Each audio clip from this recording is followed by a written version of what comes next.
रीवा जिले में पिछले 3 दिनों से भीषण गर्मी का प्रकोप है। रीवा शहर के अंदर कहाँ कहाँ प्याऊ की व्यवस्था की जा सकती है? देखिए, जो वर्तमान में जिस प्रकार भीषण टेम्परेचर है, गर्मी है, गर्मी के मौसम में जो तापमान है, औसतन तापमान का जो वैज्ञानिकों ने एक रिपोर्ट कार्ड बनाई है, उससे ये पता चलता है कि इस वर्ष पूरे आज तक के कालखंड में इतनी गर्मी कभी नहीं पड़ी।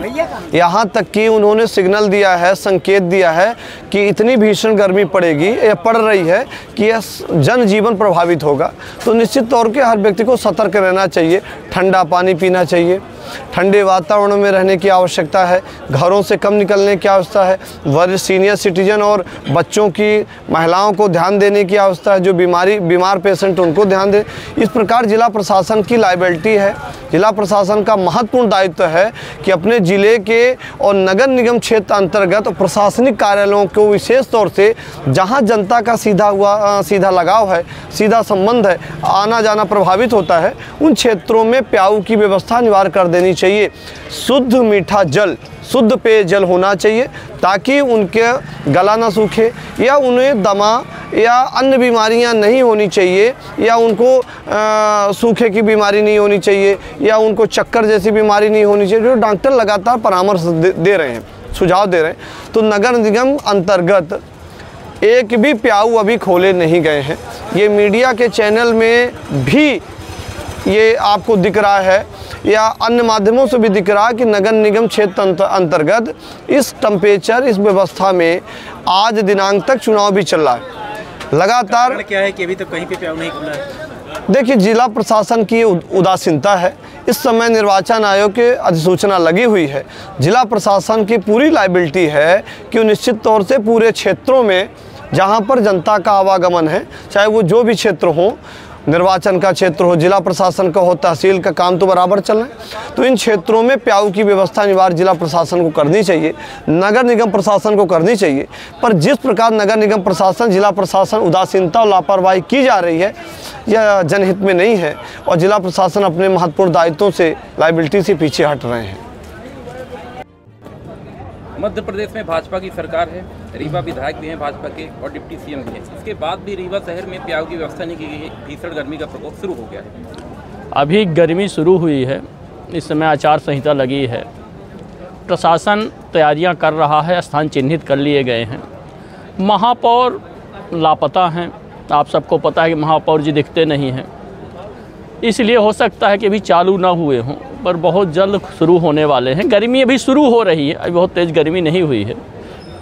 अब गर्मी के बढ़ते ही व्यवस्थाएं दुरुस्त कर दी जाएंगी और आचार संहिता लगी हुई है, परंतु पानी की व्यवस्थाएं नगर निगम ने बहुत अच्छे से पूरे नगर निगम में कर रखी है।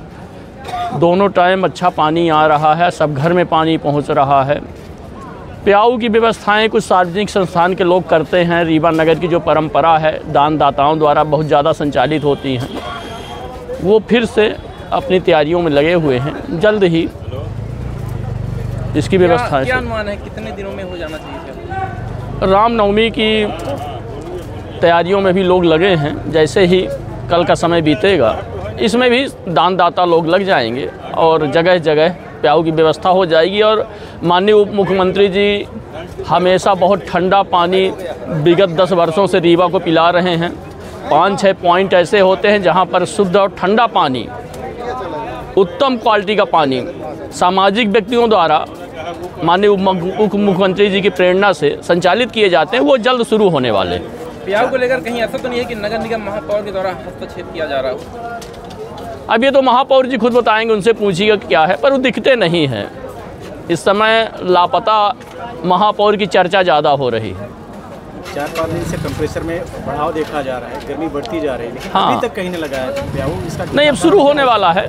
जैसा हमने कहा कि माननीय उप मुख्यमंत्री जी हर वर्ष रीवा में शुद्ध ठंडा पानी की व्यवस्था कराते हैं, अच्छी क्वालिटी का, वो शुरू होंगे। सामाजिक संस्थान के लोग करते हैं, वो अपनी तैयारियां में लगे हुए हैं। जल्द ही रीवा नगर के अंदर प्याऊ खुल जाएंगे। क्या एक दूसरे को इंतजार कर, नगर निगम समाज सेवियों का इंतजार कर रही है या समाज सेवी नगर निगम का इंतजार कर रही है, इस कारण से अभी तक प्याऊ नहीं लगा? नहीं, अभी गर्मी शुरू हुई है, आप सब देख रहे हैं कि गर्मी अभी शुरू हुई है। रामनवमी है कल, रामनवमी के बाद से इस 4-5 तरफ दिन से लगातार तापमान में वृद्धि देखी जा रही है। हाँ, तो अब लोगों को इसकी चिंता होगी कि भाई गर्मी आ गई, अब ठंडा पानी की व्यवस्था कराएं, वो जल्द हो जाएगा। हर वर्ष होता है रीवा में।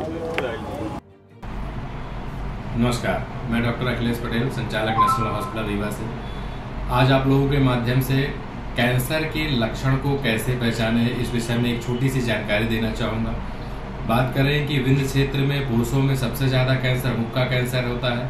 मुख के कैंसर को कैसे पहचाने? कभी भी मुंह में या जबान में कोई भी छाले जो हफ्ते 10 दिन से ज़्यादा समय तक हैं, दवाओं से ठीक नहीं हो रहे हैं, तो अपने नज़दीकी चिकित्सक को जरूर दिखाएं। हो सकता है वो बड़ी गठान हो।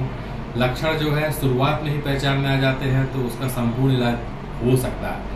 दूसरी बात करें महिलाओं में, तो महिलाओं में विंध्य क्षेत्र में बच्चेदानी का कैंसर और ब्रेस्ट छाती की गठान का कैंसर सामान्यतः पाया जाता है। उसमें अपन बात करें लक्षण क्या आते हैं, तो छाती में यदि किसी भी लेडीज़ को, यदि वो 30 साल या 35 साल से ऊपर की है, कैसे भी असामान्य गठान छाती में महसूस होती है तो अपने नज़दीकी चिकित्सक को जरूर दिखाएं। वो सामान्य या असामान्य या कैंसर जैसे भी बीमारी हो सकती है। और महिलाओं की दूसरी जो सबसे बड़ी बीमारी है वो होती है बच्चेदानी का कैंसर। बच्चेदानी का कैंसर अमूमन 40 वर्ष के ऊपर की ही महिलाओं में पाया जाता है। उसमें असामयिक तरीके से रक्त का स्राव या मावात का जाना, ये उसका प्रमुख लक्षण रहता है। तो यदि किसी भी महिला को असामान्य रक्तस्राव और मावात जाने की शिकायत लगातार बनी हुई है तो अपने नज़दीकी चिकित्सक को जरूर दिखाएं। ये हो सकता है कि बड़ी बीमारी हो। समय रहते यदि इसका पता लगा लिया गया तो इसका इलाज पूरी तरीके से उपलब्ध है। और ये इलाज हम नेशनल अस्पताल रीवा में आयुष्मान, ESIC एवं विभिन्न सरकारी योजनाओं के द्वारा निःशुल्क उपलब्ध कराने के लिए संकल्पित। नमस्कार।